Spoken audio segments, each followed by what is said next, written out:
दोस्तों, गरुड़ पुराण में बताया गया है कि अकाल मृत्यु के बाद आत्मा को मिलने वाली सजा। आइए जानते हैं इस वीडियो में। अगर चैनल पर नए हैं तो वीडियो को सब्सक्राइब कर लें और लाइक कमेंट करना ना भूलें। मित्रों, जैसा कि हम सभी जानते हैं कि गरुड़ पुराण में मनुष्य के जीवन और मृत्यु का रहस्य बताया गया है। गरुड़ पुराण में बताया गया है कि मृत्यु ही काल यानी समय है, और जब मृत्यु का समय निकट आता है तब जीव आत्मा से प्राण और देह का वियोग हो जाता है। हर एक मनुष्य के जन्म और मृत्यु का समय निश्चित होता है, जिसे पूरा करने के बाद ही मनुष्य को मोक्ष की प्राप्ति होती है। परंतु यहाँ यह सवाल उठता है कि अगर किसी मनुष्य की अकाल मृत्यु हो जाती है तब उस जीव आत्मा का क्या होता है और अकाल मृत्यु किसे कहा जाता है। आज हम लोग इसके बारे में जानेंगे, जिसका वर्णन गरुड़ पुराण में किया गया है। दोस्तों, गरुड़ पुराण में बताया गया है कि मनुष्य के जीवन का 7 चक्र निश्चित है, और यदि कोई मनुष्य इस चक्र को पूरा नहीं करता है, अर्थात जो अकाल मृत्यु को प्राप्त हो जाता है, उसे मृत्यु के बाद कई प्रकार के कष्ट भोगने पड़ते हैं।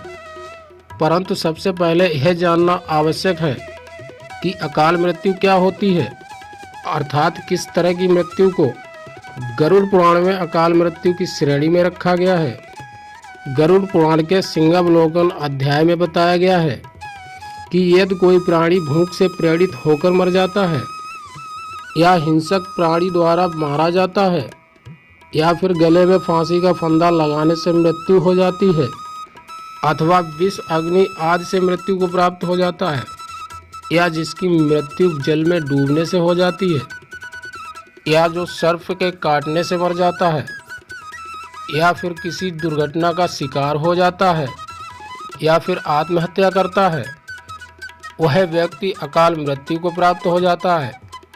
लेकिन दोस्तों, गरुड़ पुराण में अकाल मृत्यु को सबसे निंदनीय और घृणित अकाल मृत्यु बताया गया है। इतना ही नहीं, भगवान विष्णु ने आत्महत्या को परमात्मा का अपमान करने के बराबर बताया गया है।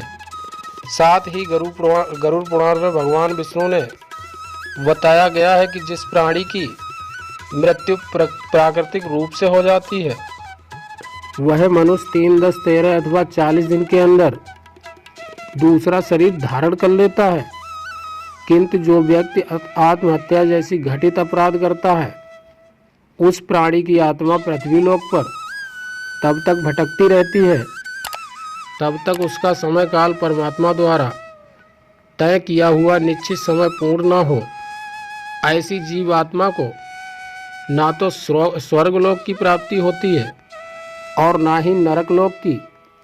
जीव आत्मा के इस अवस्था को आगति कहा जाता है। इसलिए गरुड़ पुराण में बताया गया है कि आत्महत्या करने वाले आत्मा अकाल मृत्यु को प्राप्त होने वाले सभी आत्माओं में सबसे कष्टदायक अवस्था में पहुंच जाते हैं।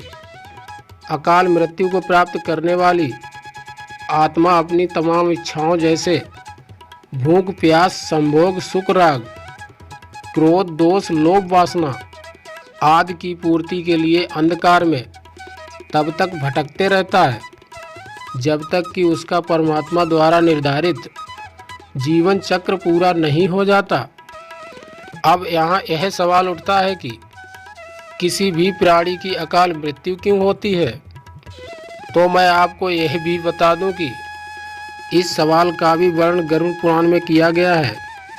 प्राचीन काल से ही वेद का ये कथन है कि मनुष्य 100 वर्षों तक जीवित रह सकता है, किंतु जो व्यक्ति निंदित कर्म करता है वे शीघ्र ही विनष्ट हो जाता है। जो वेदों का ज्ञान न होने के कारण वंश परंपरा सदाचार का पालन नहीं करता है, जो आलस बस कर्म का परित्याग कर देता है, जो सदैव अधर्म कर्म को सम्मान देता है, जो पर स्त्री में अनुरक्त रहता है, इसी प्रकार अन्य महादोषों से मनुष्य की आयु क्षीण हो जाती है। श्रद्धाहीन पवित्र नास्तिक मंगल का करने वाले पर द्रोही असत्यवादी ब्राह्मण की मृत्यु अकाल में ही यमलोक ले जाती है। जो अपने कर्मों का परित्याग तथा जितने मुख्य आचरण हैं उनका परित्याग करता है और दूसरे के कर्म में नियंत्रण रहता है, वह निश्चित ही अकाल मृत्यु को प्राप्त करता है।